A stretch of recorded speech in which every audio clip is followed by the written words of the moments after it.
बिस्मिल्लाहिर्रहमानिर्रहीम। सूरह इब्राहीम आयत नंबर 6। याद करो जब मूसा अलैहिस्सलाम ने अपनी कौम से कहा, अल्लाह के उस एहसान को याद रखो जो इसने तुम पर किया है।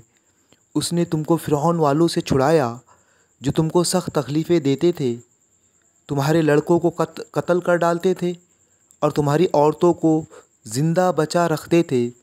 इसमें तुम्हारे रब की तरफ से तुम्हारी बड़ी आजमाइश थी।